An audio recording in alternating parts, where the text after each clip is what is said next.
Hello बच्चों, आज हम बात करने वाले हैं कूलाम के नियम की।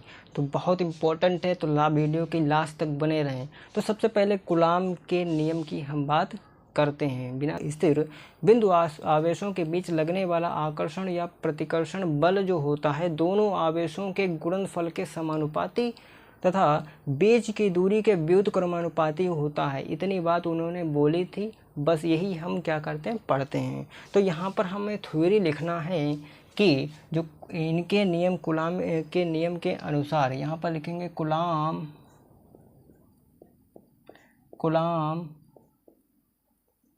के नियम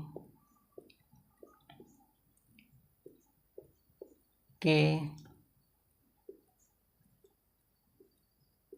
अनुसार, कूलाम के नियम के अनुसार दो स्थिर बिंदु आवेशों के बीच लगने वाला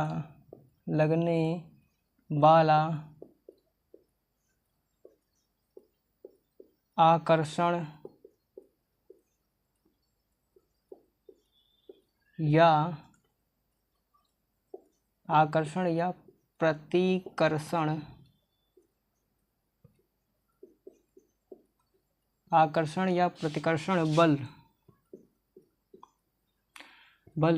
दोनों आवेशों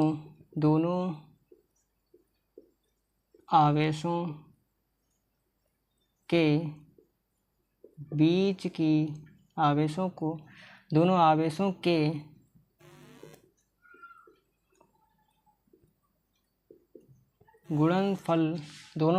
के गुणनफल के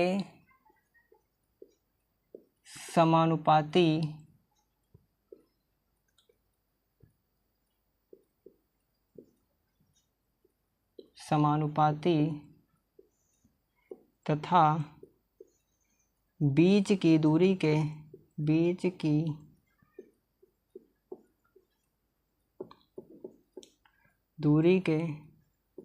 वर्ग के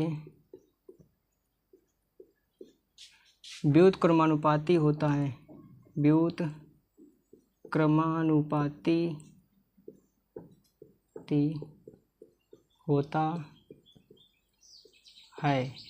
बस उन्होंने इतनी बात बोली। तो यहाँ पर मैं लिखा है दोनों आवेशों के बीच की दूरी दोनों आवेशों के गुणनफल के समानुपाती होता है। तो यहाँ पर मैं लिखूँगा F समानुपाती, जो बल आकर्षण बल भी हो सकता है और प्रतिकर्षण बल भी हो सकता है।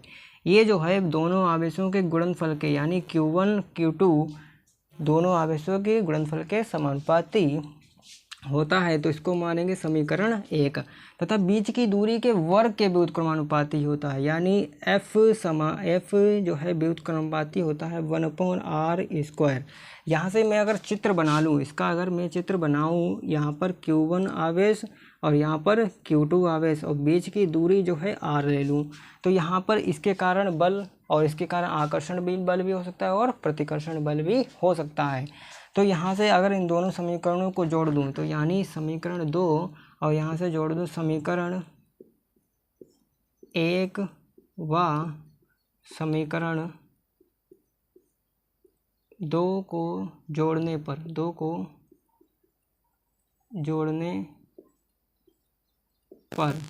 तो इन दोनों को आप जोड़ेंगे तो F व्युत्क्रमानुपाती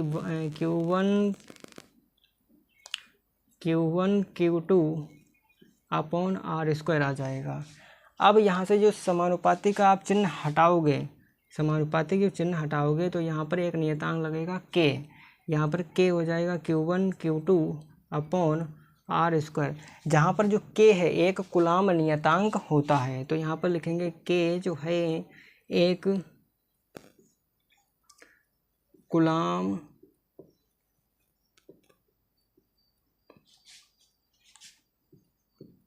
कूलाम नियतांक है। ठीक है, नियतांक के जो है एक कूलाम नियतांक है। अब क्या है कि आपको ये फार्मूला याद होना चाहिए लास्ट में, ठीक है। अब यहाँ पर जो के है इस कूलाम नियतांक होता है, इसकी विमा आपको याद होना चाहिए सबसे, और इसका जो के का जो मान होता है 1/4 पाई एप्सिलॉन नॉट होता है। अब 1/4 pi epsilon not 1/4 pi epsilon not का जो मान होता है 9 × 10⁹ होता है, ठीक है। बस आपको क्या करना है, आप कूलाम नियतांक की विमा आपको निकालनी है। अब यहाँ पर कूलाम नियतांक की विमा यहाँ पर डायरेक्ट नहीं लिखूँगा, मैं आपको बताऊँगा कूलाम नियतांक की विमा कैसे आती है। तो यहाँ सबसे पहले आप इसको नोट कीजिए, फिर मैं बताता हूँ। कूलाम का सूत्र याद होना चाहिए, जो कि भाई मैंने लिखवाया था। यहाँ पर कूलाम का सूत्र लिखवाया था K/Q1/Q2/R²। अब यहाँ पर जो K है ये कूलाम नियतांक है, इसका आपको मान निकालना है विमा, ठीक है। तो K बराबर होता है, इनकी मल्टीप्लाई आपस में करेंगे तो F/R² हो जाएगा, ठीक है। अब F जो होता है बल है, बल की जो विमा होती है m1L1T-2 होती है। और R क्या है, दूरी है, दूरी का क्या हो जाएगा स्क्वायर अपॉन Q बराबर होता है IT। यहाँ पर लिख देता हूँ Q बराबर होता है IT। और यहाँ पर I जो है एम्पियर है, धारा का हो जाएगा 80, तो इसका स्क्वायर करेंगे तो ये हो जाएगा 80।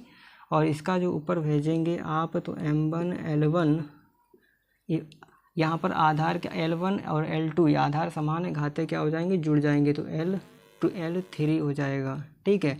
और यहाँ पर T⁻² और ये ऊपर भेजेंगे आप हो जाएगा ये स्क्वायर, ठीक है, क्योंकि Q का स्क्वायर है। तो यहाँ पर हो जाएगा A⁻² माइनस का और T⁻², ठीक है। आधार क्या हो जाएंगे, जुड़ जाएंगे, तो हो जाएगा। अब क्या लिखेंगे, m को ऐसे रहने देंगे और यहाँ पर L⁻³ और T जो है आपस में जुड़ जाएंगे, T⁻² हो जाएगा 4, T⁻⁻4 और A⁻², ये हो जाएगी आपकी कूलाम नियतांक की विमा। तो इस तरह से ये करना रहेगा। तो उम्मीद है आपको ये समझ में आया होगा। तो मिलते हैं नेक्स्ट वीडियो, तब तक थैंक यू।